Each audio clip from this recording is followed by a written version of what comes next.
Hey, it's Evan Carmichael, and I make these videos because chances are you are the most ambitious person in your circle, but you know you're capable of more, and you get that push by surrounding yourself with the best. So today, let's learn from one of the best, John Assaraf, and my take on his top 50 rules for success.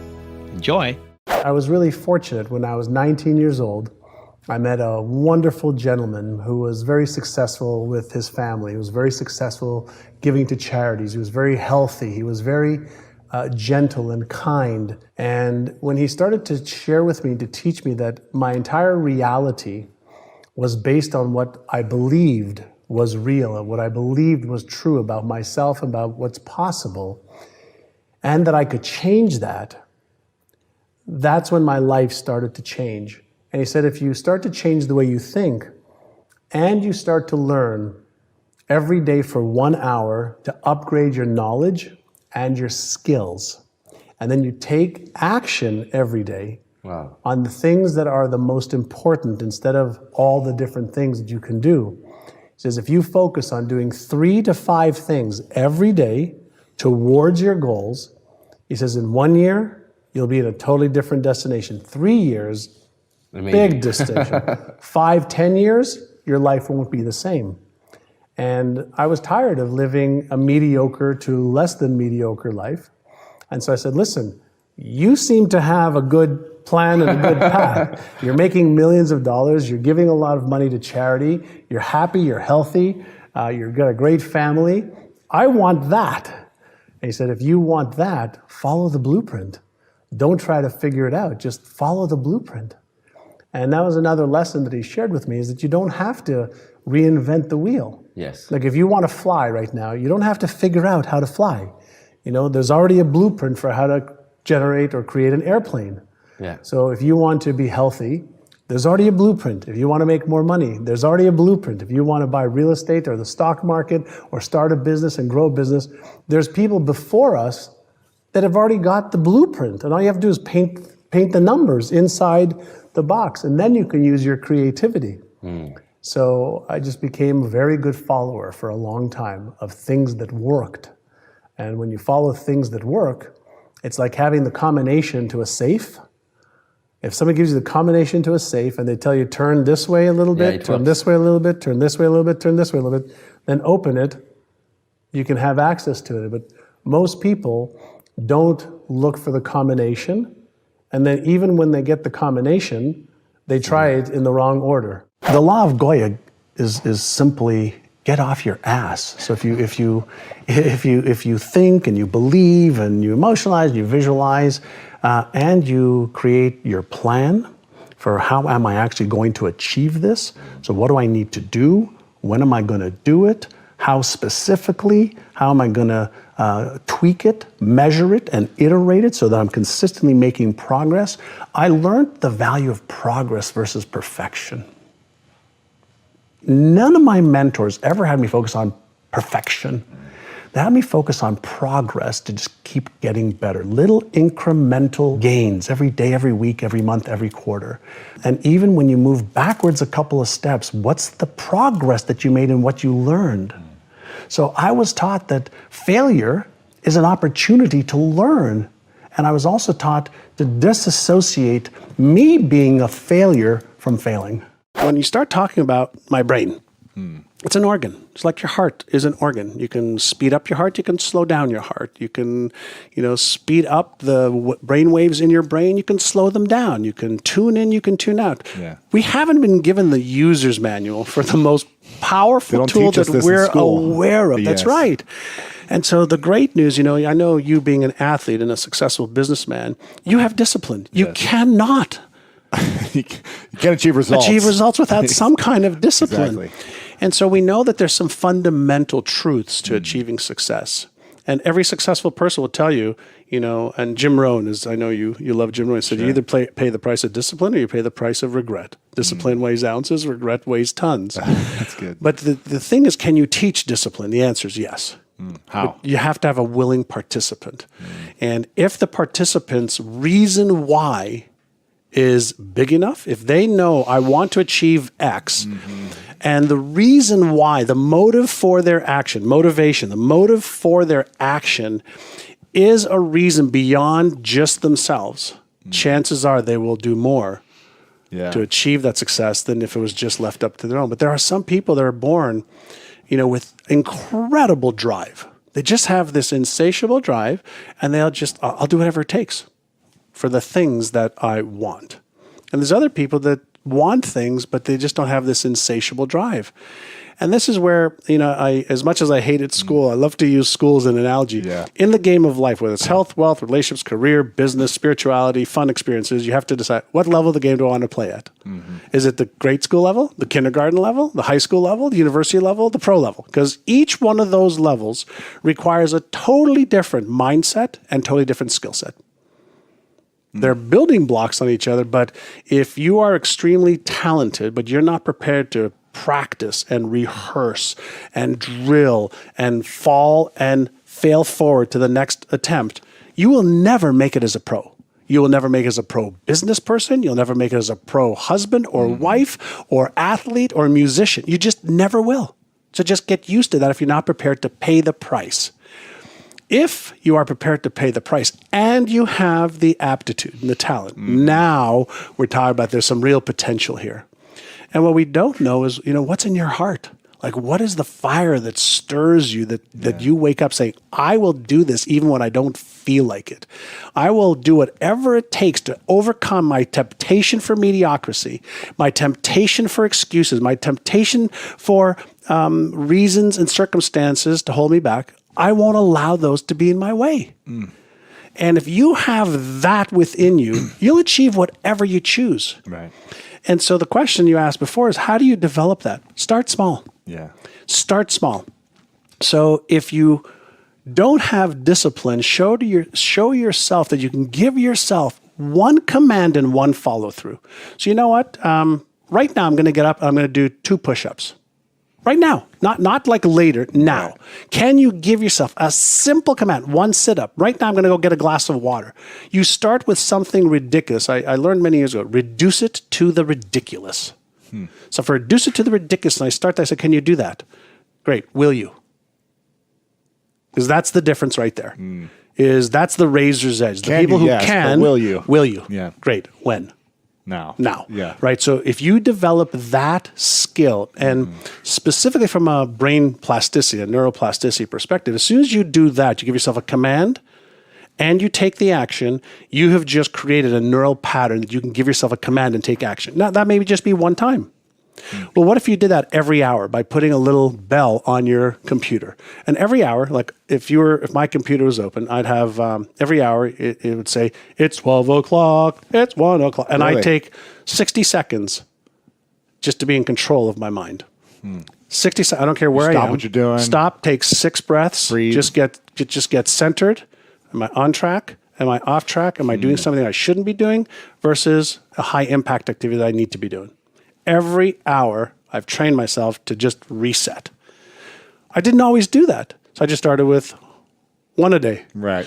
Then 2. Sure. Then 3. Then it was working so well, I said, great, let's do this every hour. The first thing that you have to ask is, what are your highest values? So for me, for example, my number 1 highest value is God. My number 2 value is my health. My number 3 value is my family. My number 4 value is contribution to the lives of others. My number 5th value is fun. So every day when I wake up, I think about, what am I doing today to connect with God? For me. Yes. Just for me. It doesn't have to be, it's not religious, it's just for me. Then what do I need to do every day to make sure that I'm healthy? What I need to do every day to make sure that my family and my dear close friends who are part of my family, that I have the relationship that's rich. Then contribution. How do I use my passion, my gifts, my stories, my things I've not done well, things I have done well? How do I share that with the world?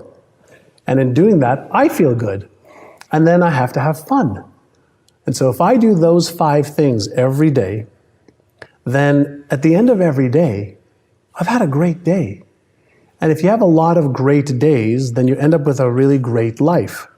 And that doesn't mean that you don't have ups and downs and things that don't work and trouble that happens and things that come up. But if you keep your focus on what's important, then the rest of the stuff is really inconsequential.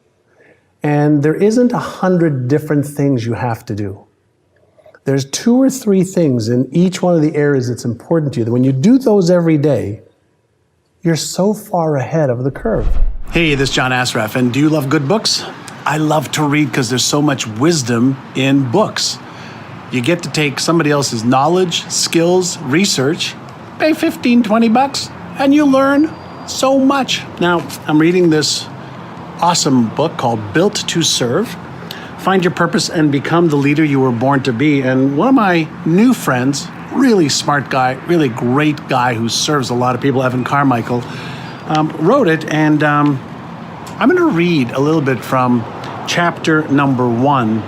And I love this piece. And maybe it's because I just watched the series on TV on Michael Jordan, The Last Dance, which is really great, by the way, also. One of the things he says here is everybody has Michael Jordan talent at something. Everybody has a Michael Jordan talent at something. You just haven't found it yet. Or you have and you don't believe in yourself enough to go all in. To go all in, right? And you're a genius. I believe you're a genius. And so does he. You're amazing. You are not meant to live a photocopy of someone else's life. You were not created to wake up and do work that is below your capabilities. You have Michael Jordan level talent at something, and you need to uncover exactly what your purpose is and how you can serve and use the serve. So lots of pearls and gems and motivational pieces. Pick up Built to Serve. Evan Carmichael, rising star. I was taught the law of attraction, I was 23, 24 years old. Also at a real estate conference, they're talking about this law of attraction thing, that there's this energy, everything's made up of energy. I am energy, you are energy, and my thoughts, create this resonance between what I attract and what I don't. I'm like, oh good, I like that I want to attract more of the good stuff, right? And so I bought in, I bought into stuff that just made sense to me, but then I was a voracious student. I wanted to understand how. Explain to me how it works. If somebody tells me visualize, I go, why? How does it work? If you ask me to visualize, why does it work? Why should I invest my time on that versus something else? If you're asking me to use affirmations, how specifically, why, how does it work? If you're asking me to emotionalize, well, what's happening in me that tell me I need to create these false senses of feelings? I want to know why it works. If we think about the era that our parents lived, okay, Great Depression, right?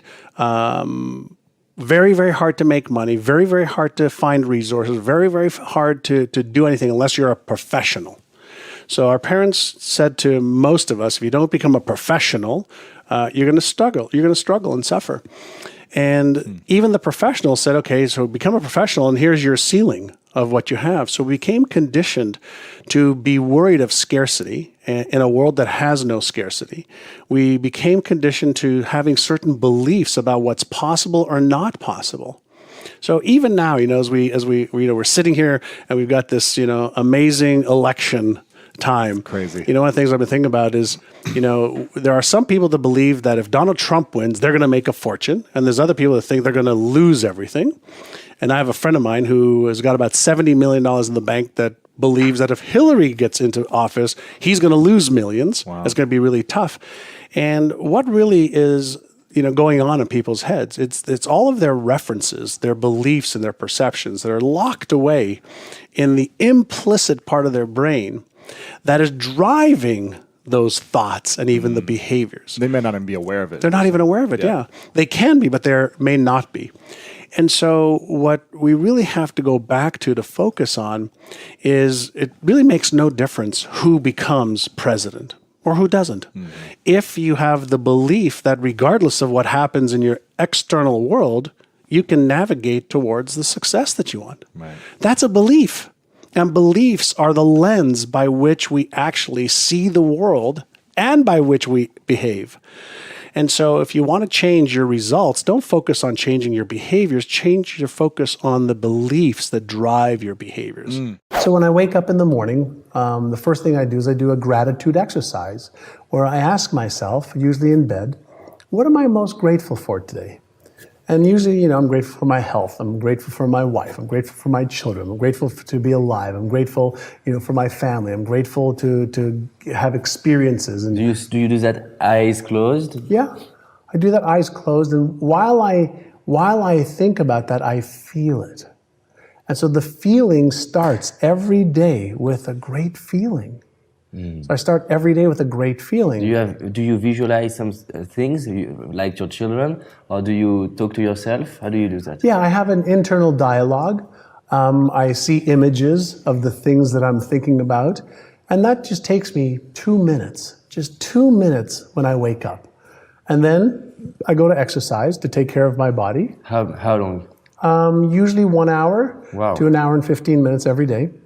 And so I do a variety of different things. I hike, I bike, I work on aerobics, I work on strength, I work with weights. I do whatever it is, I just do it to give my body the physical exercise. Then as soon as I finish my exercise in my gym.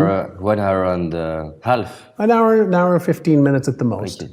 So then in my gym, I have two things. I have a vision board, which is my dream board for my You are known for that. Yes. So I have my vision board for my physique and my body and my health. But then I also have in my gym something called an achieved board. Okay, So what after you I achieved? achieved some of the things that I achieved. Past and the future. No, achieved in the past. Yes, so past, you have Yes. the past and the future. Vision Correct. board and achieved board. So I have in my gym, in my home gym, I have like a place where I sit, and before I start my meditation, I look at my vision board from the past. Okay. So I get connected to the different things that I've been able to achieve, and I remember every day when I set my mind and my focus to achieving goals, I can achieve all of my goals. But what I also do is I reinforce. Most people focus on what's not working. This isn't going well. This didn't work. I want to remind myself every day of look how many things I was able to accomplish by being clear, by being passionate, by using these rituals. So before I go into my meditation, which is with my eyes closed, I look at my achieved board. I get emotionally associated with it to remind myself that when I set my mind to achieve something, I can do it. And then I look across, because I have a mirror in the gym, and I look across and I say, I love you just the way you are. And I said, I accept you just the way you are, with all of your skills and passion and faults and insecurities and doubts and fears. I accept you just the way you are. Wow, and I smile, and then I close my eyes, and I do about a 15-minute meditation. Wow. And in my meditation, sometimes I have no thoughts, where I'm just one with the universe and everything. Centered. Other times, I'll just follow my thoughts, and I'll just pay attention, be mindful of where are they going this morning? Where are they going today? So I'll follow my thoughts, and I'll just follow them.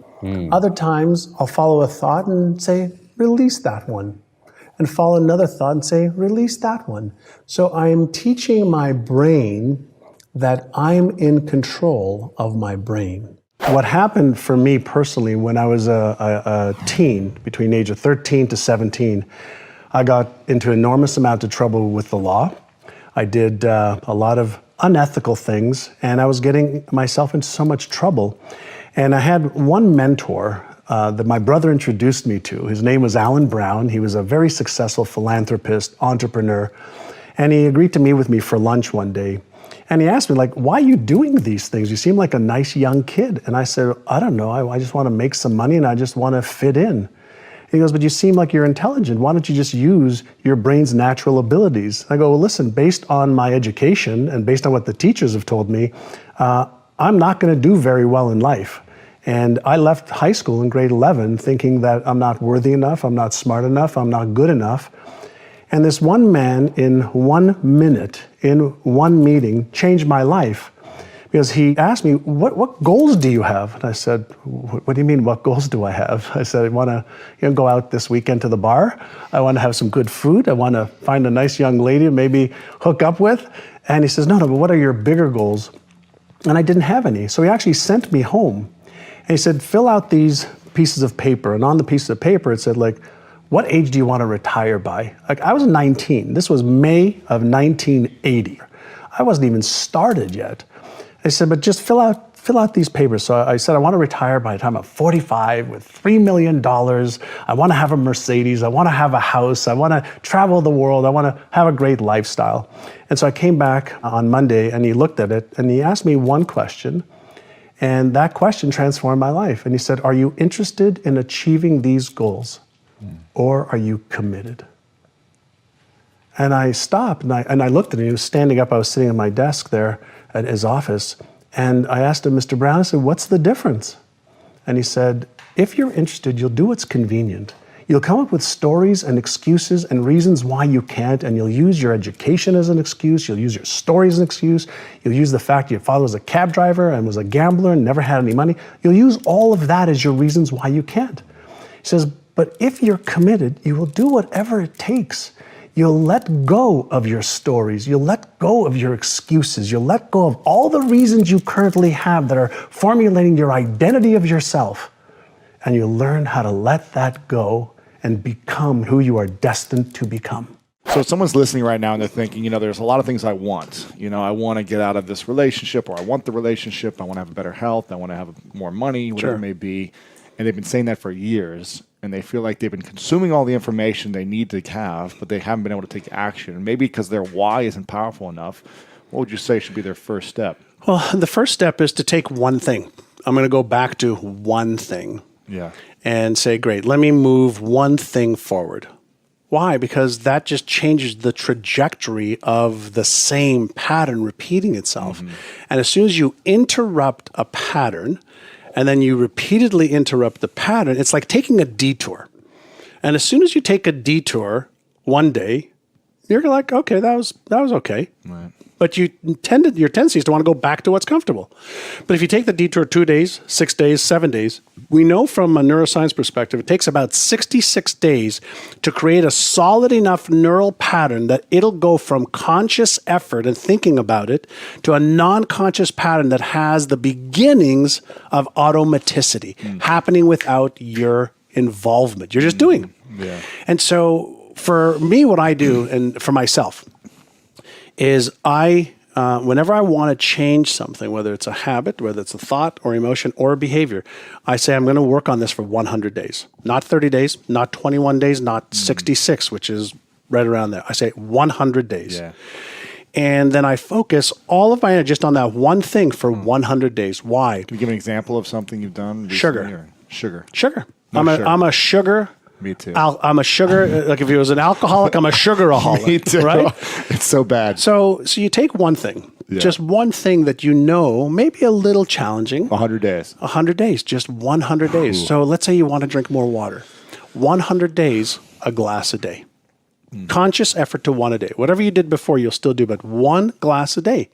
So, I started that with my assistant. So I want to drink like 4 of these a day, right. 32 ounces, whatever the case is. And so we got a mug and it's on my desk every time I walk in. And then I have some support from her saying, hey, remember to drink your water. So just do it. So the first, 2-3 weeks, I feel like I'm going to drown myself with so much water. But then it's like, okay, now I'm used to it. Now I'm drinking as much water as possible because the habit is there. And one of the rules that I love to follow is the habit is more important than the intensity at first. So don't worry about the intensity. Right. Develop the habit. So can you take 1 minute a day to focus on how you will achieve a goal? Just 1 minute a day.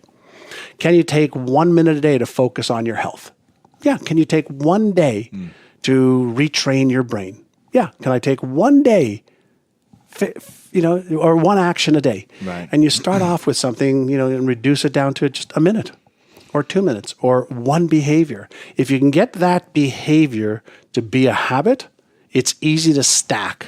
Right, of course. It's just like the foundation of a building. Sure. Once you have the foundation, if you build it right, you stack. Yeah. And so every good discipline affects another, and every bad discipline affects others. Let's say you have a fear of public speaking. Is it really a fear of public speaking that you have? Or is it a fear of getting up on stage and being embarrassed, ashamed, ridiculed, or judged? Let me take you to another type of fear. Being buried alive. Can you imagine for just a moment if there was an earthquake or there was a natural disaster and somehow you were buried alive?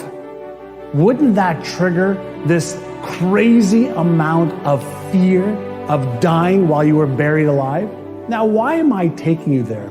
I'm taking you there because fear is a subconscious trigger whenever we feel threatened. And the threat could be a threat for our very lives. And when that happens, we move into one of 4 modalities. And modality number 1 is we try to fight this feeling. Number 2 is we freeze because we're in such shock. Number 3, we may faint because of the neurochemistry that the fear causes, or we might run away if we can run away. Now, these neurological reactions are our brain's way of keeping us safe, which is the highest need and desire of the brain, safety above all else.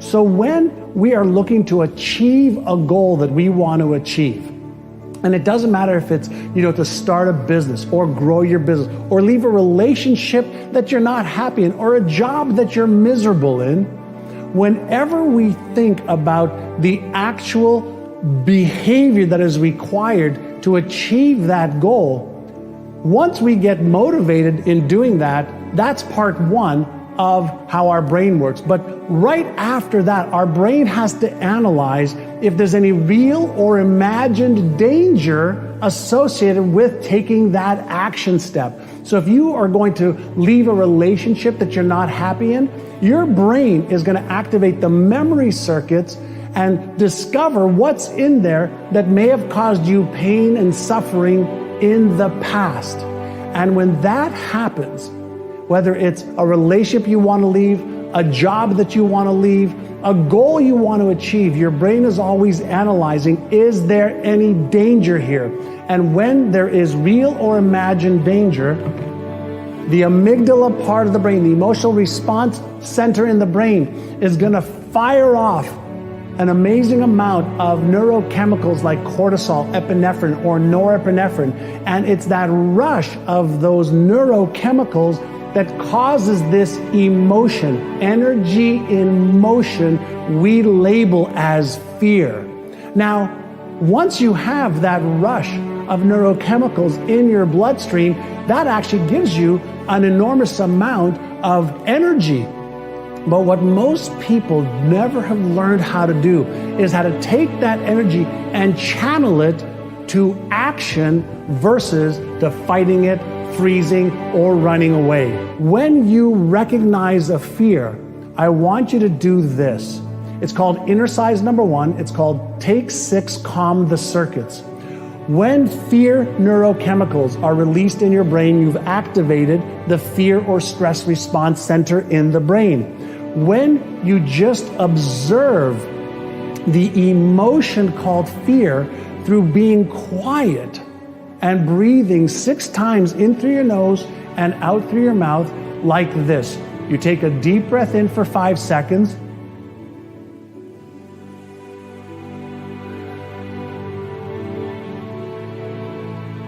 You blow out like you're blowing out through a straw. And if you do this 5 seconds in, 5 seconds out, 5 seconds in, 5 seconds out, with 6 to 10 breaths, you're going to deactivate the fear response center, and that actually is going to reactivate your thinking center in your brain so that you can move on to exercise number 2. Exercise number 1 is take 6, calm the circuits. inner size number 2 is called AYA, A-I-A, and that stands for awareness, intention, action. So here's how you do this. After you do the first inner size, then you move to inner size number 2, and then you ask yourself in a calm, relaxed state, what am I thinking right now? What am I feeling right now? Am I calm or am I tense? Am I breathing deeply or shallow? Is my heartbeat fast or slow? And in this state of calm awareness, as you deactivate the brain's fear or stress response, you can observe what you are feeling and what you are thinking and what you are doing, and then you can ask yourself the next question, that is the I. What is my intention right now? Is my intention to move forward, or is my intention to stay in this fearful state? And chances are you're going to say, well, I really want to move forward. And then you ask yourself, what is one action step that I can take to move forward towards my goal and dream? So this is how it works.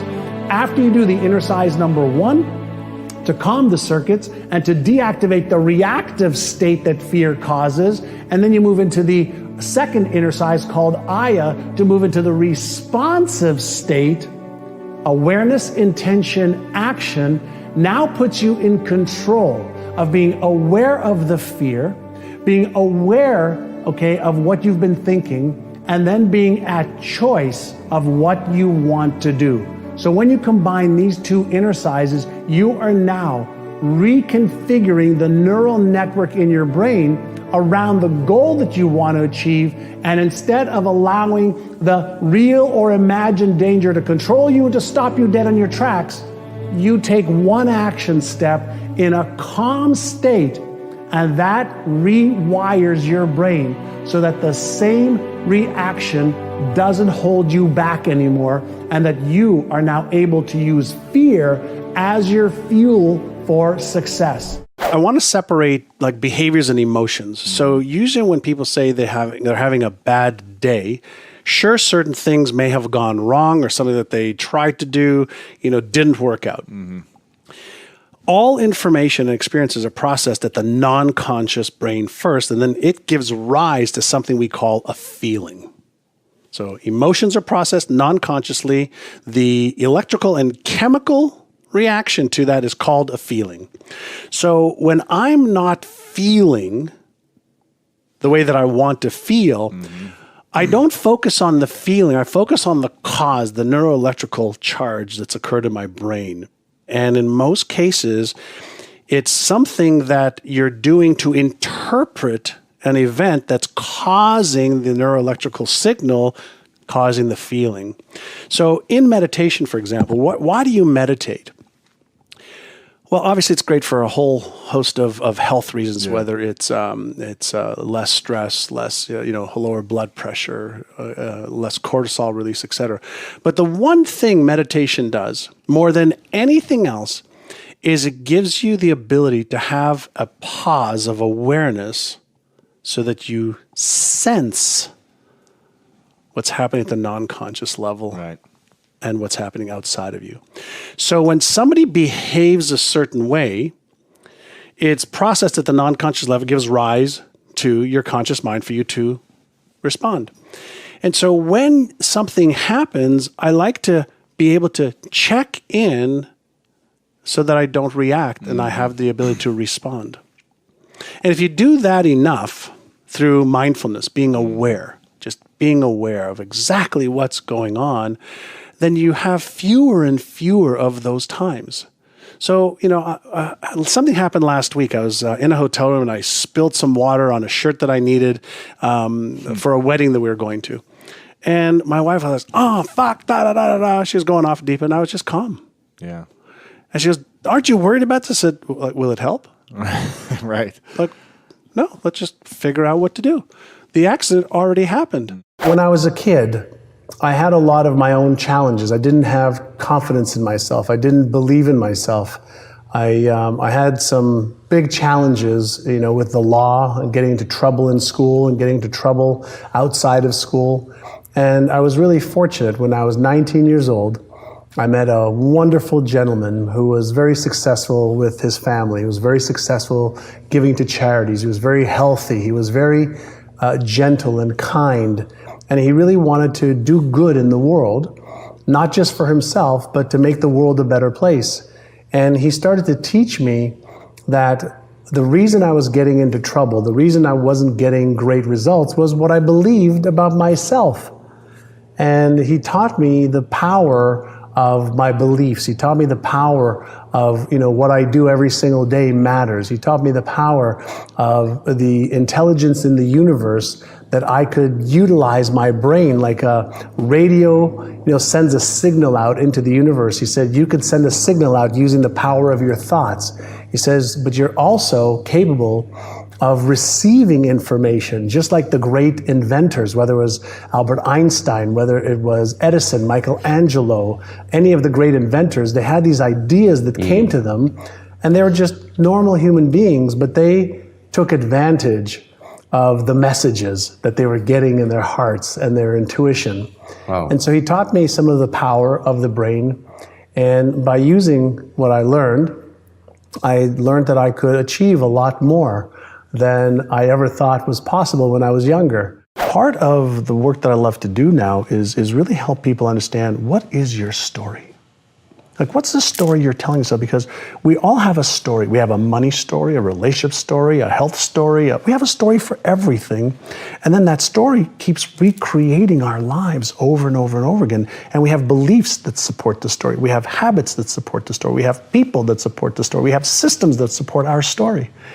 And so my question that I always ask people, who would you be with a different story? I was born in Tel Aviv, Israel, and moved to Montreal because my parents were tired of raising their kids in a war-torn part of the world, which was, in Israel and the Palestinian areas. And I'm sure everybody felt that same way in that whole region. My parents moved to Montreal from Israel. And at the time, I really had a hard time learning the French and the English language. And I developed some, self-esteem issues, that I wasn't smart enough or as good as the other kids because I couldn't communicate when I was really young. And then I got into a lot of trouble as a young teen. From the age of 12 to 17, I got into a lot of trouble with the law, mostly because I had low self-esteem, if you can believe that. I did at the time. When we talk about how do we create rituals or how do we change habits that last, the first thing is to have a different expectation than I'm going to change in a day or a week or in 21 days. Whenever I try to change anything, my number one rule is 100 days or I don't even start. So if I want to, let's say, stop caffeine, it's a 100-day commitment. So first I make longer-term commitments, and then I design a plan to retrain my brain around the expectation of following through. I make pre-commitments in advance. So if I say, let's say I'm going to stop drinking coffee. Yeah. I say, okay, I'm going to stop drinking coffee. I commit to it for 100 days. And then I write out, well, what will you do in the morning when you wake up and you want a coffee? What will you do when you're at a restaurant with friends and everybody's having a coffee? What will you do? So you counter any of the behavior when you know the trigger is going to happen. Every habit has three parts to it. There's something that triggers the emotion, there's the behavior, and then there's the neurological and biological reward. So when you understand the habit part of any ritual, you understand that because we are conditioned a certain way, we're going to have a trigger, whether it's a flower, whether it's waking up, whether it's a girl or a guy or children coming home. It triggers a response in the brain or reaction in the brain. Well, if we change the behavior over the course of 100 days, we'll still get the reward, And if we pre-commit to what we're going to do when we say, maybe today I'll have the coffee and tomorrow I won't. Maybe today I'll have the pizza or the dessert and I'll catch up tomorrow. Well, if you pre-commit in advance that you're not going to take that action, then that's step one. Step two is when you have the trigger, if you interrupt the behavior for 1 or 2 or 3 or 4 minutes, you interrupt the neural pattern in the brain also. So you come up with strategies is when I feel like having a coffee or dessert or the pizza or the croissant, okay, then here's what I'm going to do instead for 5 minutes, and that way I can interrupt the pattern. If you do that long enough, you'll start to develop a new neural pattern. You'll start to develop a new behavior. And if you do it for at least, 66 days, but preferably 100 days, you'll start to develop a new way of thinking and being and doing that will overshadow the other pattern in the brain. Very interesting. Yeah. So there's a psychology behind it, but there's also the neurological processes of the brain. And what happens is our brain doesn't like change. Yeah. So any time that there is change, the brain feels uncomfortable. As soon as it feels uncomfortable, it'll send signals to the motor cortex of the brain. It'll send messages, and we'll start to rationalize. We'll start to tell ourselves, well, I shouldn't do it because of this. Well, maybe today's not a good day. Well, I'll start today, but I won't continue till next week. Or, you know what, I really don't want this. And we start to talk to ourselves. And when we understand what the brain does whenever we try to change, then we can start being in control of the brain, and we can override the automatic responses. There's something called automaticity. And automaticity states that anything that I repeat over and over and over again over a period of time will go from conscious effort, deliberate conscious effort, willpower or persistence, and it'll become automatic. So we just have to know how long that is. And some things take a week, some things take 60 days. Some habits that people have for 20, 30, 40, 50 years take 200 days. And so you start off with a 100-day window, and you ask yourself, am I willing to give a little bit of effort for 100 days to remove this destructive either thought pattern or destructive behavioral pattern in order for me to have something greater and better than what I have right now? So it's very important. You focus a lot on what you will have or who you will be in the future to keep your motivation. Yeah, if you think about this, one of the best examples that I ever came up with is imagine if I give you a Hollywood script right now, okay?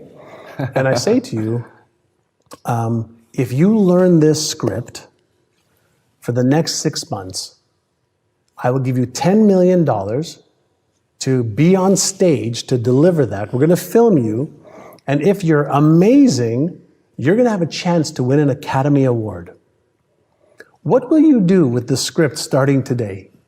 I start to learn. You start to learn. You start to read it. You start to emotionalize it. You start to practice it. You start to do everything possible to become something that's in writing. Something that came out of somebody's head, that they wrote a script for, that you don't have any idea what it is. But if you made a commitment to becoming that person and you rehearsed it and practiced it every day, you wouldn't get it right the first day or the first week. Or the first month. Or the first month. But if you knew there was a big payday, emotionally, spiritually, financially, and that people would go to the theaters and love to watch it, and they'd laugh or cry or be sad and be happy because you were able to take them on a beautiful emotional roller coaster ride, then you would become that role. Yeah. Most people are interested. They're not committed. And the difference is when you're interested, you do what's convenient and what's easy. But when you're committed, you do whatever it takes. I love that. Yeah. Can you repeat it? Sure. When you're interested, you do what's easy and what's convenient for you. Yeah. But when you're committed, I'm going to get that result, you put everything into it until you get the result. This is going back sometimes, I think in 1992, we were stuck, but I knew there was more possibility. There was room for growth. And I wanted to figure out if the stuff that I did in the 80s when I was a kid, that broke free, would it work with some of my agents? And so we took 75 agents, randomly agents said, hey, do you want to get into a 6-month program to retrain your brain, your subconscious brain, around your beliefs about what is possible for you to achieve, around your habits of what you have to do in order to achieve that. And we focused on retraining their subconscious mind. And so for 6 months, they had to go through a process of listening to certain audio tapes, reading certain materials every day, and following the process of training their brain, specifically their subconscious brain, which controls 95 to 98% of all of our thoughts, emotions, and behaviors today. And within 6 months, that group increased sales by $100 million. Jesus. $100 million. And I said, holy shit, right? This is working. And so we started to teach. Some of what we teach now in NeuroGym, actually now we have the technologies, we have the systems that are far better than what we did back in the 90s. And we went from 1.2 billion to 4.5 billion a year. And it wasn't because we taught them any more skills to be real estate agents. We taught them how to change the way they thought about themselves. We taught them how to change their habits. Wow. Our agents who made $750,000 or more were in front of a client 75% of the time. And when we asked all the agents that weren't in front of more clients, why are you doing that? Why aren't you in front of people that are going to help you earn more income? Oh, well, we're busy doing this and doing this and doing this. And they had stories and excuses and reasons why. Here's something you could do quickly. It's called a reframe. So let's say you're driving in traffic, and let's say somebody cuts you off, and you've been sitting at the same spot for 20 minutes like I did this morning. And somebody, you're maybe looking down at your cell phone because you have some time because you're parked on the highway, right? And somebody cuts you off. So you could automatically react, go, son of a bitch, I can't believe he just did that, and just use all of this energy, the cortisol, epinephrine, adrenaline that's flowing through your body and causing stress in your body. Or you can say, well, what if that person just found out their dog died and they're really trying to get home quickly? You go, oh, okay, I guess it's okay if she or he cut in front of me. Right. Or they just got a call from their mother fell. Yeah. Would you change the way you felt about it? And the answer is, yeah, probably. And the reason, because you changed the frame.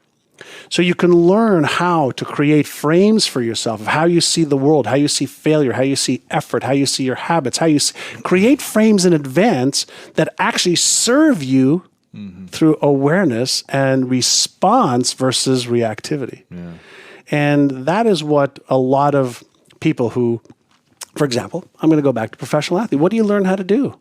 Respond in a variety of different ways in advance or through practice, so that when it's game time, you're just unconsciously doing what you do.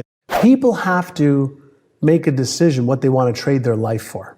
Yes. Because every day we're trading our life for the people that we associate with, for the business or job that we have, for what we eat, for the health, for the enjoyment, for the fun, for the experiences. And you have to ask yourself, is my life worth trading for that? If it's not, today is a good day to stop. I love that. Right? Yeah. But most people don't think that they're trading their life, for something. They think that, oh, there's tomorrow and there's next week. Really? Well, I have, evidence to prove otherwise, that we have no idea when the last breath will be. Yeah. So let's trade our life every day as it's the most important thing in the world. And not from an ego perspective, from a humble, grateful perspective of, wow, I get another day to live and to enjoy. You can be grateful for that. Be grateful for that, but then to respect it. See, respecting your life means you're going to trade it for things that you feel are worthy of it. Most people ask themselves the wrong question. They ask themselves, am I worthy of the goal and the dream that I have? And they should be asking themselves, is that goal, that dream that I have worthy of my life? Change the question. And if you say, yeah, I'll trade my life for that, good, then go and do that. Talk to me about set points. That was something really interesting in what you talk about around the stories and things that we carry that I found really interesting. Sure. So Maxwell Maltz wrote a great book many, many years ago, probably in the 70s, called Psycho-Cybernetics, right? And Maxwell Maltz was a surgeon who performed surgery on people. And what he noticed is even after plastic surgery that he performed on people, some people didn't see any change in their faces. And it was visible to everybody else, but not to them. Because they had a map of what they thought they looked like? Yes. Okay. So we all have a map of reality. We have a map of what we think we look like. And any deviation on the physical level to that map, to that visual representation we have in our brains that doesn't match the map, your brain deletes or distorts it. So when we were working with real estate or when I work with business owners, in addition to upgrading knowledge and skills, if you think about how, let's say income, we have set points for how much income we earn. So whether it's 10,000 a year or 20 or 50 or 100 or a million, it doesn't matter. We get this set point and then we behave the way we need to behave and we feel what we need to feel to earn that income.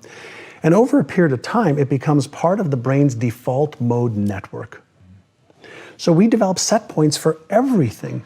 And so if the set point's in the brain, and there's a psycho-cybernetic mechanism in the brain, a control and response mechanism in the brain, and it's our brain, why not learn how to reset the set point?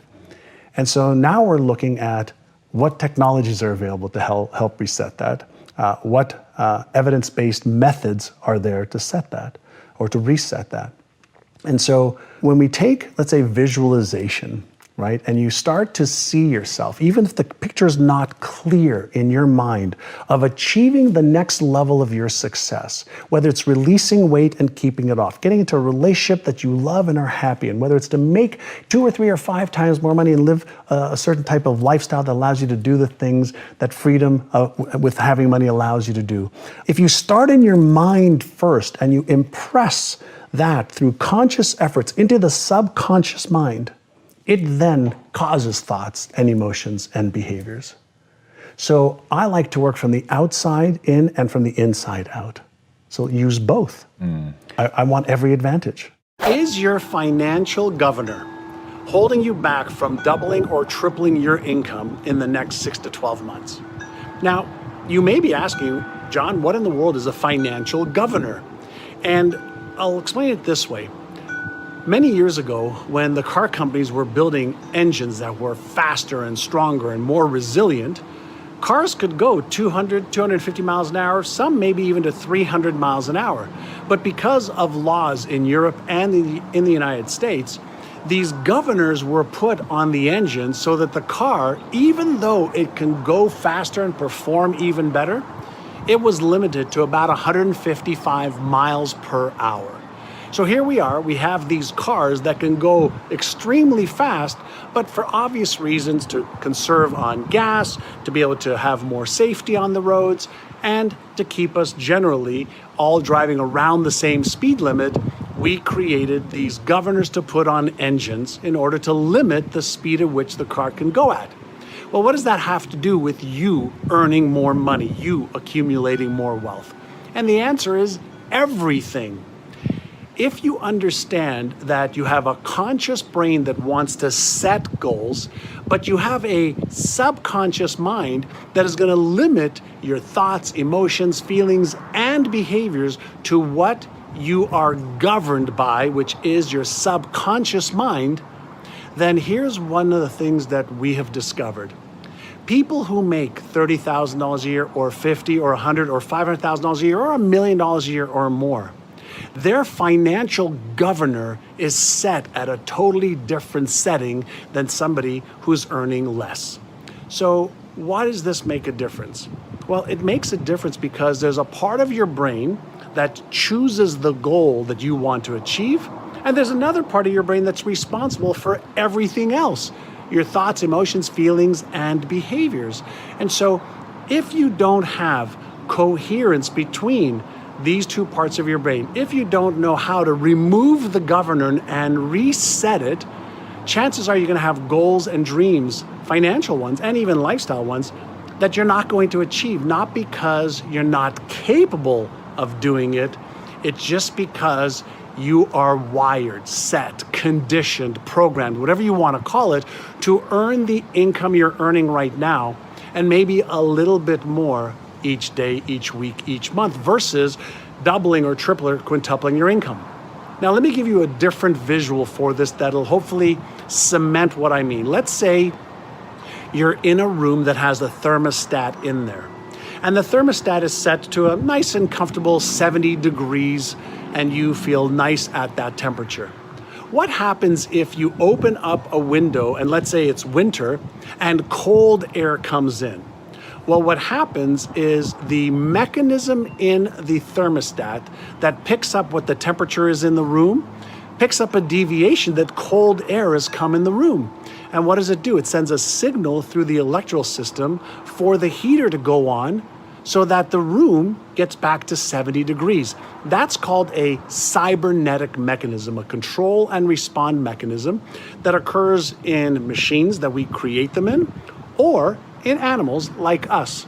So whether it's hot air coming into a room or cold air coming into a room, any deviation from the set program activates the air conditioning or the heat until the program and the room are one and the same. That is a cybernetic mechanism, as I mentioned, and here's what happens in us humans.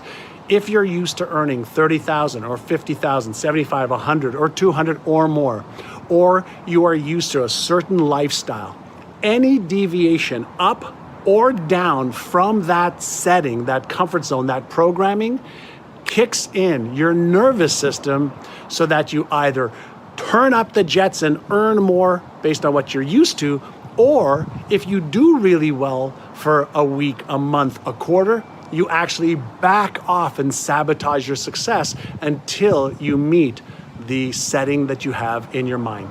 That is how a governor works in a car. That's how a governor works in your brain. So if you want to double or triple your income in the next 6 months, 12 months, 2 years, doesn't it make sense that you should reset your financial governor, the expectation point, the programming, the conditioning? Well, of course it does. What I've seen in my years of training, whether it's salespeople or entrepreneurs or individuals to make more money, is the ones that think that they could do it just by gaining more knowledge miss the point, because there's a part of our brain that gains more knowledge but doesn't change behavior.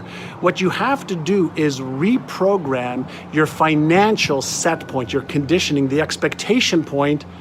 And when you do that, and you create this coherence between your goal and your dream and your subconscious programming, that is when your behavior starts to change. That is when fears dissipate. That is when you stop procrastinating. That is when you take inspired action and you don't sabotage the success that you are achieving. So, in order to achieve your goals and dreams, you have to reset your governor, reset your financial thermostat. Self-talk is so critical. And so I'm consistently paying attention to, how am I speaking to myself? Am I speaking to myself in a kind, motivating, empathetic, compassionate way? Or am I consistently self-deprecating and putting myself down? I used to think a lot, when I was younger, I'm not good enough, I'm not smart enough, I'm not worthy. Those thoughts, and lots of fear of being embarrassed, fear of failure, fear of being ashamed. And I still have the thoughts every once in a while, especially when I'm setting new goals. Those come up, holy mackerel, they come up so freaking fast. Are you smart enough to achieve that? Are you good enough to achieve that? Even when I got into really diving deep into the brain science and even my new book, I was petrified to release my book. It took me 2 years to write it, because now I'm entering another whole domain of neuroscience and neuropsychology with world-renowned experts that I've worked with for years. But now here I am putting myself out there with, hey, this is neuroscientifically correct. So I had to make sure that it was. But there was a lot of fear. But I understand what the emotion of fear is. It's a subconscious trigger that causes this feeling that I don't like. And it's a go signal for me, not a stop signal for me. If you have a big enough reason why you want to achieve something, you'll do whatever it takes. Yeah. But if your reason isn't big enough, your excuses will be. So it's a kind of balance. It's always a balance, yeah. And we're always looking to be in harmony, right? We want harmony, just like an orchestra. Yes. And you want harmony between the different areas of your life so that it flows. And sometimes there's areas that are really great, areas that are not, and other times it's a little calmer. And the more you can be in that nice, gentle flow, the more your life works, and I find that the happier people are. In the past, I used to teach and also do visualize my goals. Whether it was my body, health, relationships, money, charity, whatever. I used to visualize the outcome. And some of the latest research now shows, in addition to visualizing the outcome, visualize the obstacles. And in the past, when we talked about this law of attraction, no, don't visualize the obstacles, you attract them to it. No, your brain's way smarter than that. So if you have, whether it's a belief that's in your way, a story that's holding you back, a circumstance, references, something that's holding you back from achieving X. So take a look at whatever it is that you already know is holding you back. I don't believe I'm worthy. I don't believe I'm smart enough. I don't believe I'm good enough. I don't believe I'm skilled enough. I'm too young, too old. I'm too this or too that, or not enough of this, not enough of that. So address that and say, okay, here's an obstacle. I'm going to visualize that obstacle being real, and I'm going to visualize just moving it aside and me moving towards my goal. The very act of acknowledging that releases the neural tension around it. If you do that over and over and over again, what your brain starts to see is, yes, there was a struggle, and so it's worthy of me creating this neural pattern around this new effort. Right. Because most of what we're doing is, we're on autopilot. We're just eking through the day, on autopilot. And so the brain loves anything that makes it curious. The brain likes anything novel. The brain likes a challenge. So earlier you were asking me about, one of the brain training companies other than ours. I said, does it work? I said, yeah, it's a workout for your brain. And if you can strengthen the neural patterns of you seeing yourself with an obstacle and overcoming it, what do you think that does to your self-confidence and certainty? Builds it up big time. Builds it up. So if you actually do the work and develop those patterns in your brain, as you're doing the stuff you need to do in the physical world, you just strengthen those neural patterns, and that's what becomes your habits. No matter what has happened to us in the past, Yes. whether it's a traumatic event, a failure, somebody who's hurt us, a mistake that we've made, we have to understand that the way that our brain works is it does as much as possible to move away from anything that could potentially hurt us. So the first thing that your brain does is keep you alive. Yes. But the second thing that it does is it keeps you away from hurting yourself. Whether it's real or imagined, your brain will move away first. And it'll do protection mechanism first. So if you've had an experience from the past where you've made a mistake or you've disappointed yourself, you've disappointed other people, Your parents, your teachers, your brothers, your sisters, your coworkers, your brain is always looking for associations and similarities in what you want to do that might lead to the same disappointment or the same pain that you've had before. And as soon as it senses any type of correlation, it lights up the part of the brain that remembers the past and brings all of your past into the present moment so you feel it and projects the possible negative consequences into the future. As soon as that happens, your motor cortex shuts off, the part of your brain that takes action, and the motivational centers of your brain. It just shuts off. And what it does, it either fights it, it freezes so that you are paralyzed, or it makes you run away the other way. yeah. So that's one part of the brain that works. But if you understand that when that happens, you have an emotion, and it might be an emotion of fear. Fear of disappointment, fear of success, fear of failure, fear of abandonment, fear of rejection. There's 50 or more fears that we have as human beings that we're always aware of in the environment. And if you realize that those fears are possible, but they're not certain, what we have to teach ourselves is to be aware that those are possible, not certain, but then to flip the switch to the left prefrontal cortex part of the brain, which is really the brain that comes up with solutions. It's the brain that comes up with, directions, instructions, strategies, and tactics on how to make it happen instead of all the things that could go wrong. So we have different parts of the brain that are responsible for different functions. Most people don't know that they can switch from this part of the brain to that part of the brain. They could lower the amygdala, part of the brain that's responsible for fear and the emotional response of fear in the brain that sends, epinephrine or cortisol, neurotransmitters in the brain that we feel in our body. And then we feel these neurotransmitters in our body, then we think about what we're feeling, and then we feel more about what we think about. And if that's what we only focus on, then it keeps perpetuating the exact same cycle. But we have in That's why our people control. are repeating same mechanism. Right. Yeah, there's a term in the neuroscience field, in the brain research field, called repetition compulsion. So we have a compulsion to repeat things over and over and over again. Whether they're good or bad, it's irrelevant.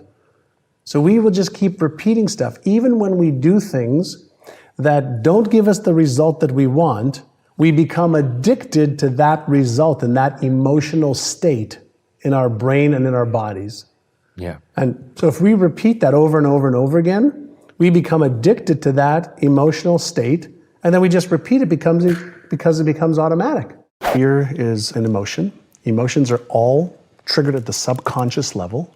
They release neurochemicals that causes a feeling. We are consciously aware of feelings that are triggered at the subconscious level. The feeling is the end point of the human experience in the physical body. And so when you have something in your brain that a neural network says, well, what if this book comes out and you fail? What if it's not good enough? What is scientifically not correct? What if? My brain's going to process that the same way as your brain and everybody else's brain, because everybody's brain's the same. The mechanism of how the brain works, it's Einstein's brain, Hitler's brain, Genghis Khan's brain, Tom Bilyeu's brain, John Assaraf's brain, all the same functionality. So if you understand the mechanics of what's supposed to happen, then you say, okay, great, when I feel this, then what am I going to do? So I like to use an analogy of a car. You're driving a car, and you're talking to a friend of yours, and a light pops up on the dash. You don't take a hammer and hit a light. It's a signal. Something's happening in the engine, in the trunk, in the tires. Something's happening. Emotions and feelings aren't positive or negative. They're empowering or disempowering to varying degrees if you don't understand them. What does your morning routine look like now? Oh, great. What's So today was a little bit different, except for one thing, because I drove from San Diego to LA to be with you. But I wake up, I pee, I do my meditation, 20 to 30 minutes every morning. I don't care where I am in the world. At what least do you one a focus day. on during that time? I do a variety of different meditations. So there's meditations that I can do where I'm just observing my thoughts. Now, a lot of people think, well, I thought you're not supposed to have thoughts when you meditate. Says whom? There's hundreds of different ways to practice awareness. See, meditation is the art of awareness. Awareness internally, awareness externally, but also the various millions of layers that exist in the physical and the non-physical world. So this morning, I did a meditation with some ocean sounds. And so it was about 5 o'clock. I woke up this morning, sat in my little sofa, with my feet propped up, and did a 20-so-minute meditation in the dark with the ocean, just listening to the ocean, just paying attention and going into a trance-like state where after 2 or 3 minutes, I disappeared. Like my body was part of air and space. So today I was using sound to get into that trance-like state. Other days I'll do a mantra, whether it's, a lot of people know transcendental meditation. So it's the Om mantra. So you just take a deep breath in. And then as you exhale, it's Om. And the question is, why would you do that? And the answer is, anytime you can give your brain a rhythm, it will entrain to that rhythm. That's one. Anytime you could pay attention to your breath, inhale and exhale, you turn off the parasympathetic nervous system. You turn on the parasympathetic nervous system, which is your rest and relaxation and your calm state of flow, versus your sympathetic nervous system, which is the stress response system of adrenaline, norepinephrine, cortisol, etc. So when you get the serotonin, oxytocin, and dopamine going, and you're in that state of calmness, you're able to enter deeper levels of consciousness and awareness. So you're able to observe a thought. You're able to hear your heartbeat. You're able to sense different things that are being risen in your body through thoughts that you're having. So you can actually start to see, when I have this thought, here's the sensation in my body. And you start to get so tuned to what's happening, what stimuli is happening within you that's producing these sensations that cause you to either take action or not, retreat or move forward. You can start to get a feel for how the mechanics work. So I'll do that. Sometimes I'll put on some of the Tibetan monks and chant with them. So I use sound, no sound. I use breathing. I use open eye, closed eye, 5 minutes, 10 minutes, 30 minutes. So I practice the art of being in control of my breath, not breathing, just being one with the entire universe and feeling this other than normal state of consciousness that we're used to. And it's not sleep, and it's not, conscious awareness. You're in an altered state of awareness, and you can enter deeper and deeper and deeper layers of energy, which everything is made up anyway. Everything's connected. We have this, obviously, our physical body, but the space between you and I right now, there's just vibrating packets of energy, right? And so you're able to access different layers of all of the intelligence and information that already exists in the universe versus the memories that we have in our brains. And that's magical. We developed our company at Praxis. We developed a process called the 5R process. And the first R stands for recognize your thought patterns, recognize your emotions, recognize your behaviors, and ask yourself, are they going to move me towards what I want or away from what I want? Okay, so you don't try to change anything, just ask yourself. You recognize, just become more aware. And then instead of reacting to what you don't like, you learn how to respond. That's the second R. So recognize, then respond. Can I change this? Can I change the meaning of this? Can I change the emotion of this? Can I change, anything about this that is destructive? And the answer is yes. Yeah. The third part is to reframe anything that doesn't work for you. So whether it's a person, a situation, a circumstance, how can you reframe it? Look at it from a different point of view so that it doesn't have the same meaning anymore. And one of the things that we know is the meaning that we give anything determines how we feel about it. Yes. The meaning we give it, nothing has a meaning independent of our own thoughts and meanings. So can we reframe something, look at it a different way, emotionalize it a different way, so that we can use it as opposed to it using us?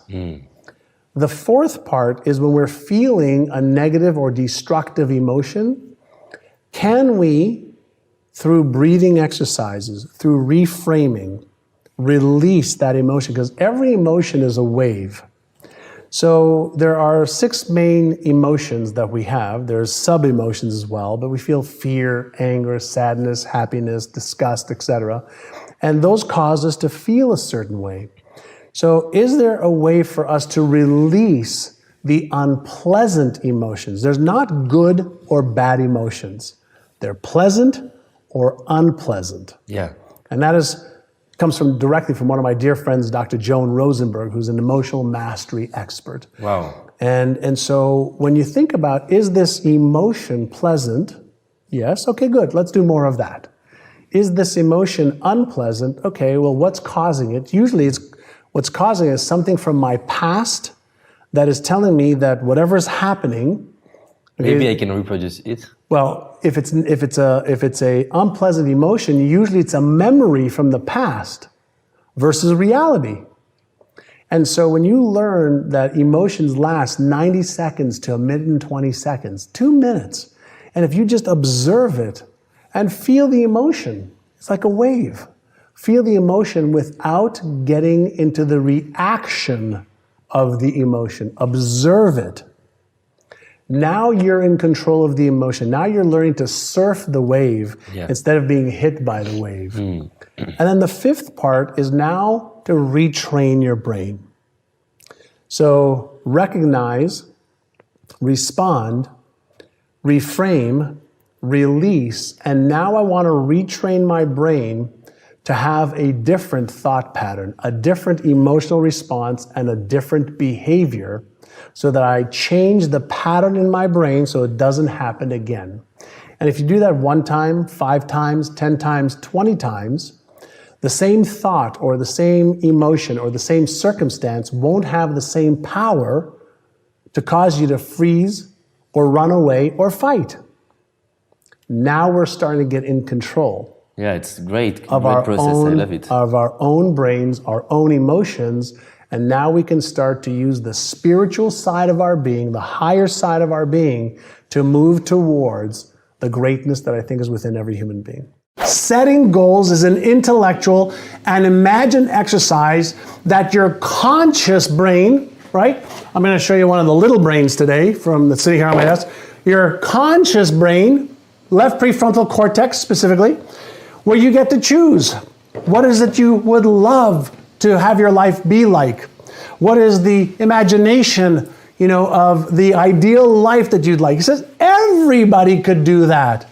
He says, but achieving goals happens as a result of having the right beliefs, perceptions, habits, attitudes at the non-conscious level, where all of the habits reside, part of the hippocampus part of your brain that drives your automatic behavior day in and day out is what is going to determine whether you achieve those goals or not. He says, using willpower to achieve goals is like using gunpowder. It's just a starter.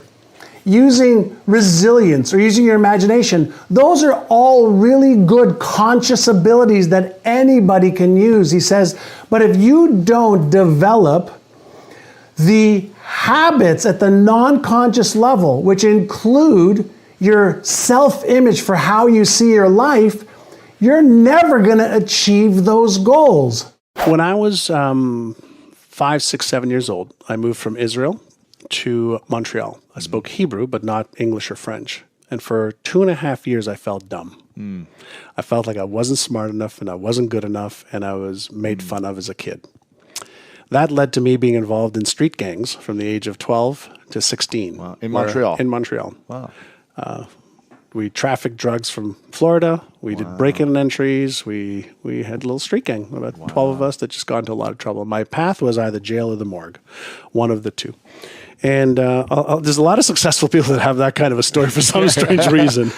And at 19, I met a mentor. His name was Alan Brown. He was a real estate developer. Still in Montreal? No, this was I moved from Montreal after years of turbulence. I finally broke free and moved from Montreal to Toronto, which is about 350 miles. Gotcha. In Canada and, still. Canada, yeah. And May 1980, I took my real estate course. June 20th, 1980, I became licensed as a real estate agent. And the reason I did is I met a man the weekend before that my brother introduced me to, who was into personal development. Yeah. And he was into, Zig Ziglar and Dennis Waitley and Brian Tracy's, 35 years ago. And he introduced me to this world of the mind, introducing me to the world of changing my beliefs, changing my habits, changing my perceptions of first, who are you? And he really helped me see that, the spiritual greatness within everybody, the intelligence that's within everybody. He had me start with getting in touch with that. And it was very philosophical and didn't have the evidence that we have today on affirmations, visualization, meditation, mindfulness, subliminal programming, habit creation, in all of the different methodologies that we've all heard about, whether it was the astronauts that went to the moon initially that trained their brains, or the musicians that have, or the athletes that do. The science now is just so phenomenal on what is actually happening. And so as I was building my own companies, I built my companies by training my employees not on the skills that they needed, but on how spectacular they were as human beings. And the greatness was within them. And if they trained their brain to have the belief that is, they may not have the skill or the know-how, but if you have the belief that I can, I will, I must. You can build the habit. You can build the habit. You can start to. If you think about this, I don't care if we asked any question on health, wealth, relationships, career, business, spirituality, we wanted to find the answer to something. Yeah. We could Google it and within minutes have everything we want to know about it. Tutorials, everything we need. Tutorials, videos, audios, how to, step-by-step, blueprint, color coordinated, whatever you want. So our problem isn't how to. All the how to exists. How to build a business exists. How to be a great lover exists. It all exists. How to get in shape. Yes. Right. So I wanted to focus on, how do I help more people take more of the action they know they should be and want to? We have this phenomenal brain, right? It's genius abilities.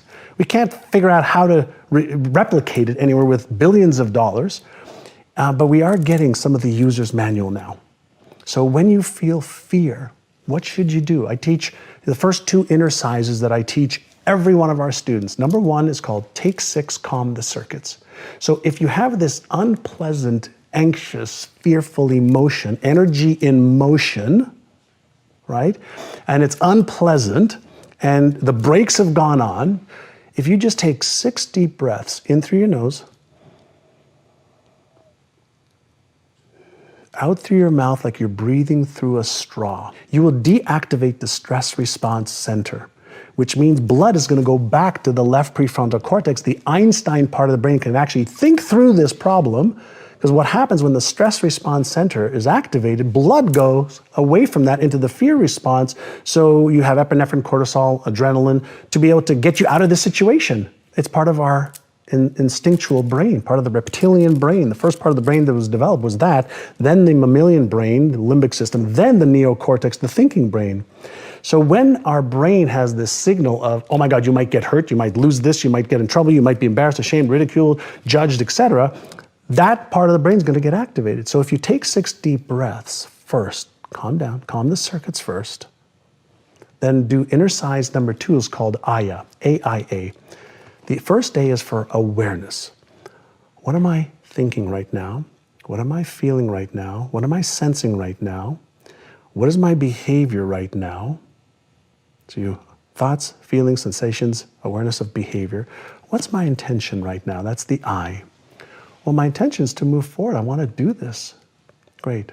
What's one very small action step that you can take? Now, the reason you want to take one small action step is one small action step your brain can handle. If it's one small step towards it, the threat response goes away. But if you focus on the end game right away, you're going to get that rush and that instant trigger of the fear response, stress response.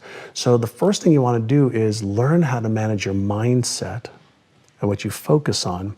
Learn how to manage your emotions, because they drive your behavior more than anything else, because we move away from pain and we move towards pleasure, but we move away from pain 1,000 times faster. And pain wires in the brain faster for survival mechanisms.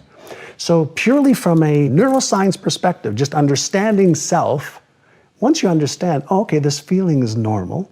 Okay, what should I do? Take 6, calm the circuits, Aya, and now you can start being progressive and make progress towards what you want. In many cases with adults, we have to unlearn what we learned in the past. What we learned in the past. And one of my friends wrote a really good book. He says, what got you here won't get you there. So if I love that. Yeah, if you want to achieve another result that you've never achieved before, Who is he? Marshall Goldsmith. Okay, I see. Yeah. And wonderful, wonderful man. And so if we want to achieve another result that we've never achieved before, then we have to become somebody different. We have to upgrade our skills. We have to upgrade our behaviors. We have to master our emotions better because we're going to meet resistance. Yes. And we don't like change. The human brain and body doesn't like change. And I've said for 30 years now, the only human being that likes change is a baby with a wet diaper. Yeah. That's the only human being that likes change. Everybody else likes, I like everything just the way it is. Yeah. And so, and as we get older, it becomes harder and harder to change because the patterns in the brain are so strong. If you think about an oak tree, Yes. and if you looked underneath the ground Yeah. to the root system, it's connected to all the other oak trees, maybe for miles around, all interconnected. So it's hard to change. It's hard to change it because you can pull the oak tree, but you still have all the roots that are connected. And if you had a little baby tree that's maybe been there for 1 year, it's much easier to go in and pull the tree out and take the root system out. And so as we get older, we become more and more conditioned to be more and more the same. So it's not that change isn't possible. It's most people aren't willing to commit to switching from what's comfortable to what's not long enough for the new to be comfortable. While you're in the, what am I thinking, feeling, it's a chance to be aware. And the biggest gift we have as human beings is our awareness. Because awareness is what gives you choice. And choice is what gives you freedom. Most people are living their lives in a reactive state, automatic reactive state because of these set points that we started talking about. So we're in this repetitive cycle over and over and over and over. We react to the same things, we behave the same way, we eat the same foods, we dress the same way, just to maintain that homeostasis and comfort zones. And we've never been taught. Like when were we taught it as kids? Like, here are your 6 core emotions. Here's the way you deactivate your stress center or fear center. Here's how you activate your imagination center. Here's how you have more focus. Here's how you develop a new belief. Here's how you develop a new habit. Here's how you release one.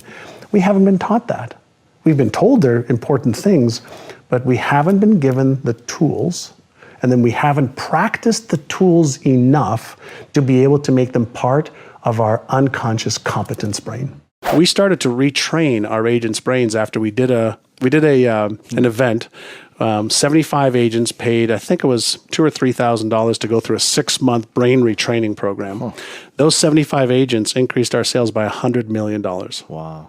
And we said, okay, we're going to teach this to the entire company. Yeah. So we went from $1.2 billion to $4.5 billion in sales a year in 3 years by working on this versus what they needed to do. What you'll see is just patterns and more patterns. The entire universe is made up of patterns that could be explained mathematically for the most part, but we can also just see behaviors. And so it's not difficult, but it takes effort to be able to override some of the natural brain's propensity, the brain's desire to keep us away from hurting ourselves. To re-educate our brain. Yeah. And if you think about, when we're young, what do our parents do? Oh, be careful. Oh, don't fall down. Oh, watch out how you ride the bicycle. And if you fall down, well, my kids, when they were young, I let them fall and I let them do things so that they would get accustomed to get up. I wouldn't go and baby them. Yes. They'd fall down. It was like, great, you fell down, get back up. Because they learn that it's okay. Yeah, most kids, when they fall down, they'll look at an adult to see, well, is it okay or not? Is it okay or not? And usually the adults are either going to baby them and overcompensate, or they're going to look at them and say, come on, get up and do what you need to do. Think about what is a belief. And let's go to, again, I just like to go to the neuroscience field because it's just my passion now, is a belief is nothing more than a group of cells that have been connected and then reinforced. And we have two types of beliefs. We have beliefs that Really fast, I'm going to stop you there because that's so important. Okay. Yeah. And so different than I would have expected. I think when people hear belief, it is believe in something that is true, which did not enter into your definition. No, we believe, whatever we believe is truth for us, but it's not the truth. That's really interesting. Right? But we have been conditioned. If we go back a little bit to what we talked about earlier about, when you were a baby, when you were born, what belief did you have? Zero. Right. Goose egg, zero, not one. And so you learned what to believe and how to even formulate your beliefs, chances are from parents, teachers, brothers, sisters, television, maybe when you read some books, right? And we behave based on what we believe. So we might be behaving our lives away based on false or inaccurate or disempowering beliefs. So if a belief is a neural pattern in the brain, then we probably have some good ones, empowering ones, useful ones, and chances are we have some that are not useful, not empowering, and not worthy of the geniuses that we all are. So the question is it possible for me to develop new beliefs that I don't believe right now? The answer is yeah. The key factors to becoming a loser. Let's imagine that together we build a training to help people to become a loser. Yeah.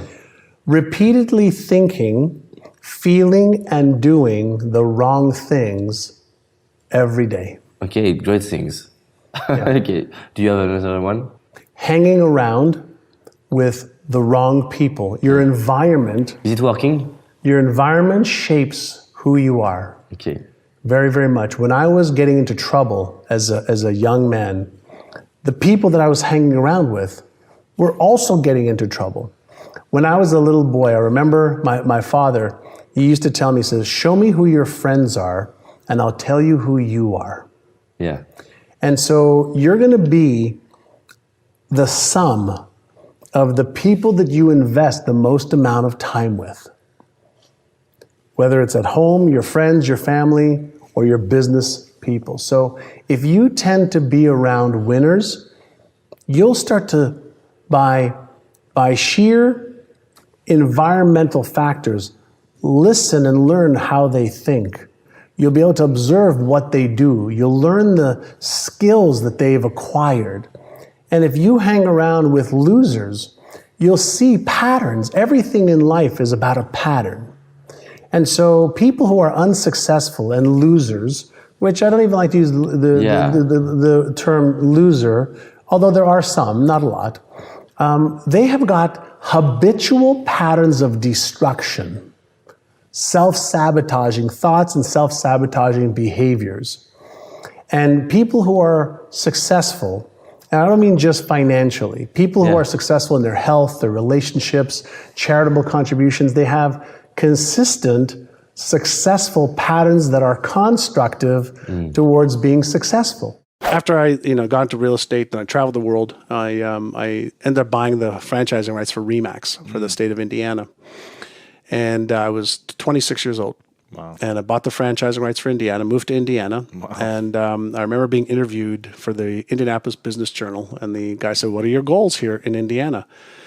26 years old. I was wearing, I remember a brown pinstripe suit. I had glasses on, even though I didn't need glasses. I just wanted to look older. And I said, we'll do $1 billion in sales in Indiana. And the gentleman said to me, says, are you certain of that? I said, well, that's my goal. He says, well, the two largest companies that have been here for 100 years don't do $100 million, $1 billion combined. And my cocky young self, I said, well, we'll be the first. He's like, what? 3 weeks later, the Indianapolis Business Journal, and I have it at home, it says, sets $1 billion goal. Wow. May 1992, we hit $1 billion in sales 5 years later. One of the things that I was taught playing sports was repetition is the mother of skill. Repetition is the mother of skill, which is another lesson that I learned at a very young age. Why does any piano coach, guitar coach, coach for sports, have their students repeat drills over and over and over and over again, whether it's layups or free throws or playing, certain chords on the guitar or on the piano. Why is repetition so important? The answer is because when you repeat a pattern over and over and over again, whether it's a language pattern, an emotional pattern, or a behavioral pattern, when you repeat it over and over and over and over again, 20 times, 50 times, 100 times, 200 times, 500 times, 1,000 times, you actually are creating patterns in the brain that initially go from being conscious patterns that require effort and intention and attention, your conscious mind, to patterns that become non-conscious, that require less energy and less attention because it's been repeated so many times it becomes second nature. You have to use intrinsic and extrinsic motivation. So you have to start everybody off, well, why is it important for you to be able to develop these new beliefs? Like, what will your life be like if you had them right now? What would your family life be like? You have to give them a benefit that's greater than the switch cost.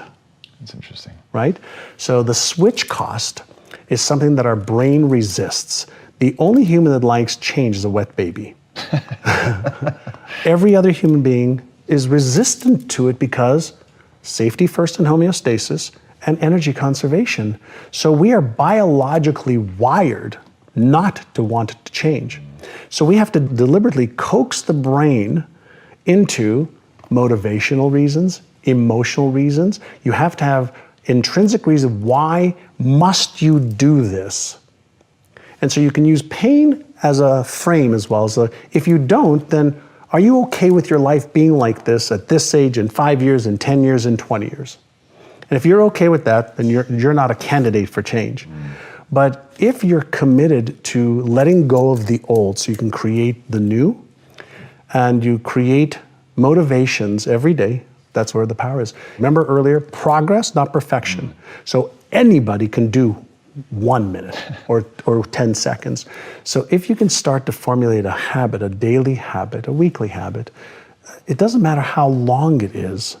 If you can create that space in your brain that on this day, at this time, this is what I do, and you do that repeatedly, that becomes a habit. And it takes those 66 days or so for a simple habit that you have to consciously do to then the habit doing you.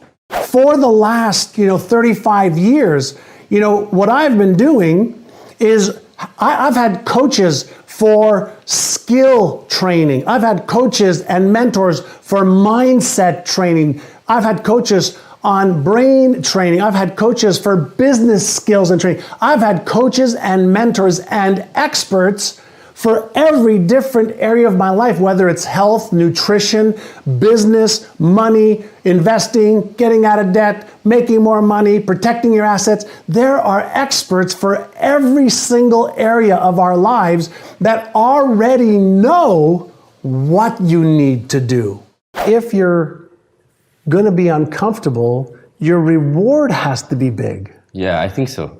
So if you're going to be making a change, ask yourself, why is what I want to achieve so important to me?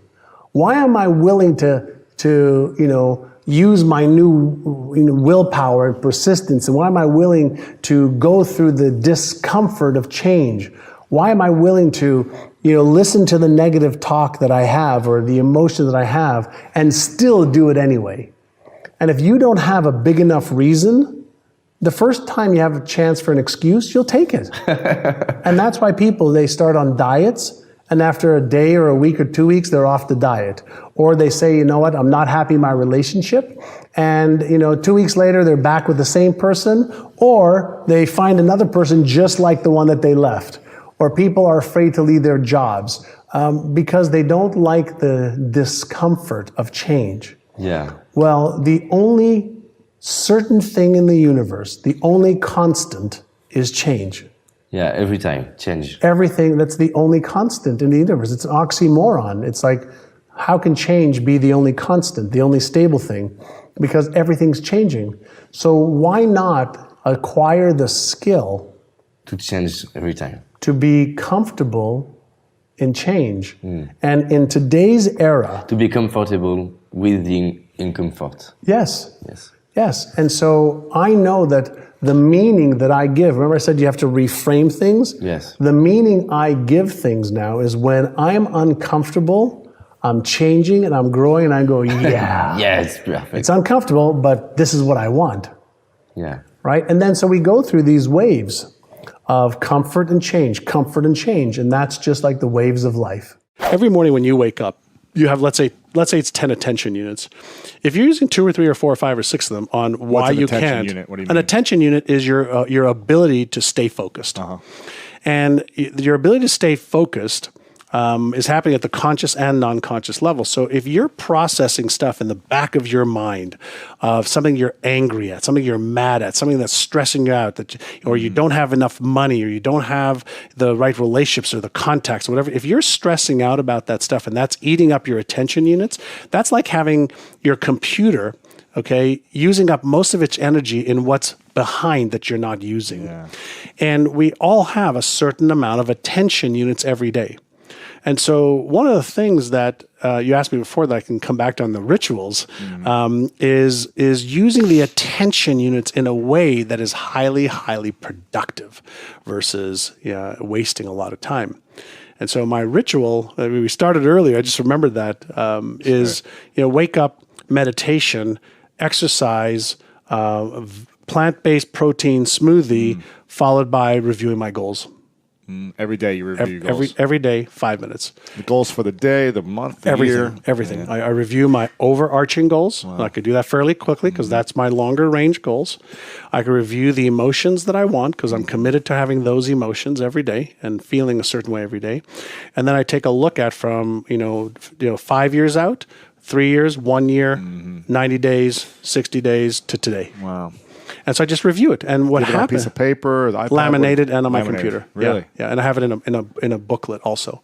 Really? So when I travel, it's really easy. Do you have it with you? No. It's a pretty big. Gotcha. Yeah. It's like a little manual. You'll have to send me a photo so I can see it. Yeah, I'll send you. It's called My Exceptional Life Blueprint. I like it. And so the question many people may ask is why? Why would you do that? Well, because you're having 35 to 50,000 thoughts a day, right? And your brain isn't certain like what's really important and what's not. Yeah. But if you instruct your brain that something is really important, whether it's something you don't want or something you do, it will actually pay attention to you. Right. So by priming my brain early every day, here is what I want you to focus on. Here are the emotions I want you to express through me. Here's the behaviors that I need to take. Then I am on a daily basis setting the course for what I want my brain to focus on. I am cognitively priming the pump. And if I do it one day, that's great. If I do it 60 days, 100 days, my brain goes, hey, I'm just going to make this freaking automatic because I want to conserve energy. Right? I'm just going to make it automatic. So not only will you focus on it consciously, but I'm just going to make everything happen behind the scenes to help you see, think, and feel things that are congruent with what you're trading your life for and what you want to achieve. Sure. So I'm just using the system better. On my epitaphs, he lived, he loved, he gave, he had fun. I always thought that if there's a way that I could somehow use my life in a way that I can make somebody else's life a little bit easier to live, either through knowledge or understanding or love or a process, then my life has been worthwhile. And so I just want to make a difference. And I'm one of the people that doesn't believe that there's anything wrong in the world. Everything's unfolding exactly as it should. There are many things not to my taste that I don't understand, but I just want to make the journey as good as I can for as many people as I can. There was actually a very, very big mistake in the movie The Secret. Okay. And in the movie The Secret, the story that was told was that all you have to do is think, believe in your heart, and you'll achieve. It's not true. There's a lot of people who think wonderful, great thoughts. They believe that I deserve this and I can have this. But they don't do one thing, And this is what causes their problem. You know what that one thing is? I want to know. They don't take consistent action every day. So in The Secret, they didn't talk about you have to do the right things in the right order at the right time. And they led a lot of people to believe that all you have to do Think about it. is think about it. Well, I've never met a monk in a monastery who's been praying to make money and through the ceiling, a safe falls with $1 million. I've never met that yet. But I have met a lot of people who think and believe, and then they learn what they need to learn. They upgrade their knowledge and their skills. They overcome their fears. They overcome their doubts. They overcome their lack of confidence. They overcome their lack of certainty, and they take action anyway, and then little by little, things start to happen for them. They achieve the results. And we call that the law of Goya, Goya, get off your ass. So law of attraction. It's my favorite law. Law of attraction and law of Goya together, that's what works. When it comes to the problems that come up every day, I mean, it's like weather. Mm-hmm. It's sunny for a little bit. It's raining. It's hailing. It's windy. It's not. That's life. And that goes back to where we started a little bit earlier about the frames, is if you expect things to always be great, you're delusional. Mm-hmm. If you expect things to always be bad, that may be a little bit, that might happen. And so it's a matter of learning the frames and how do you frame stuff. So even when, I was going through this challenging times on a lot of fronts, the frame was still good. We are all creatures of habit, because habits run themselves. Their subconscious programs just run themselves. Most people don't take the time to become aware, what are my empowering habits? What are my disempowering habits? And then the next question is, well, how do I release this one? And how do I strengthen this one or create a whole new one? And what we're looking to do is build empowering habits that then run their course. When somebody tells me they've done everything, usually they've done everything that they're aware of doing. But there has to be something, if we go back to some brain research and some brain neuroscience findings, there's a part of the brain that chooses the goal that we want to achieve. And that's in the conscious part of the brain, and that's responsible for about 2 to 4% of what you see and what you do. Yeah. That's called the explicit memory system, or the declarative part of the brain. I can declare. So I'll give you an example. I could read a book, and 10 minutes later I could tell you what I've read in the book. I can declare everything that's in the book. I can tell you, you know what, this is a great book. I'm so excited. I'm so motivated, and I'm going to make $1 million. But if at the implicit level, at the beneath the conscious mind, at the implicit level, in secret, they say, I don't know if I'm good enough. I don't know if I'm smart enough. I don't know if I deserve to make $1 million. I don't have the right knowledge. I didn't go to college. I'm male, I'm female, I'm too young, I'm too old.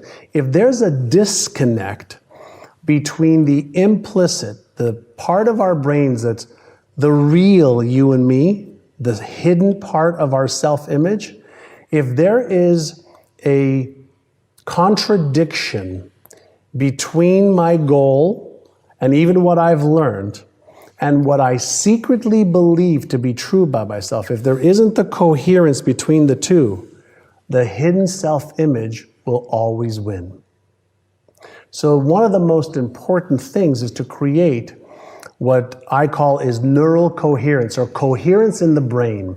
And the best way to think about coherence in the brain is, imagine if you go to listen to a band, rock and roll band, jazz band, a classical band, whatever. And every player, or every musician is playing the music, but not in harmony. Yeah, new style. You're never going to have a beautiful symphony. So the way our brain works is, if we don't have the symphony at the different parts of the brain, we'll do some good things and some good actions, and then we'll do some things that will take away from that. And so what we want to have is coherence.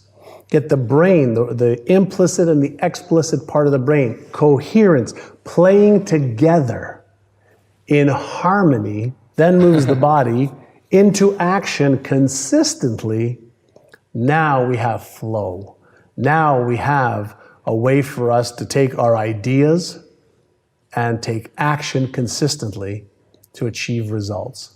An hour a day to upgrade your mindset and your skill set. 1 hour a day is all you need to set aside to upgrade your beliefs, your habits, your attitude, your perceptions, your emotional management, and upgrade the skills that you need in order to play at the next level of success. So if you calculate 1 hour a day is 365 hours in a year, that equals 9 40-hour weeks. 9 40-hour weeks. After 1 year, you're really good. After 2 years, you're really, really good. After 3, 4, 5, 6 years of doing this every day, just upgrading your knowledge and skills with expert information and knowledge and strategies and tactics, you are in a whole different place in your life. So invest 1 hour a day to upgrade your mindset and your skill set so your action set, what you need to do, becomes automatic instead of something you have to consciously try to do every day. Because mindset plus skill set plus action set equals your results. I've just come through a really challenging time. I was in business with one of my very best friends of 30 years, and we started a company together in 2006 or so. And he ended up with severe diabetes and had a stroke and had a heart attack, and it went, everything just went hell in a handbasket. Lost lots of money, lots of employees. We had about 70 plus employees. We let them go, closed the company down. I had friends of mine who put $2 million into the deal. I put a couple $1 million into the deal. And it was, all my intellectual property that I developed over 6 years was basically held up in a legal lawsuit that I had with one of my shareholders and investors. And it was a very challenging time. Wow. It was reputation, IP, start from scratch, assets, relationships, everything. Yeah, lots. So it was a challenging, very, very challenging time. And fortunately, because of my meditative practices, staying aware of what is, not buying too much into that, I just started building a new company over the last 4 years, and I've got 30 amazing team members now at our company at NeuroGym. My relationship with my wife is great. My kids are awesome. My health has never been better. I became vegan about 5 years ago. Stopped drinking alcohol 7 years ago. Gave up sugar about 3 weeks ago. Let me know how long you keep it up. I made a decision now. It's a year. So the 1 year, no decision is sugar. 1 year. 1 year, no refined No sweets. Yeah. No refined sugar. If there happens to be honey on, on something, then a little bit's fine. But no refined sugar. No cookies, no cakes, no chocolate bars, no soft drinks, nothing. Well, right now I don't have any cravings whatsoever. Zero. Wait till the holidays. Zero. You know what? I just came back from Montreal, and I was there for the holidays, and the dessert table was about as big as this, and I just said no.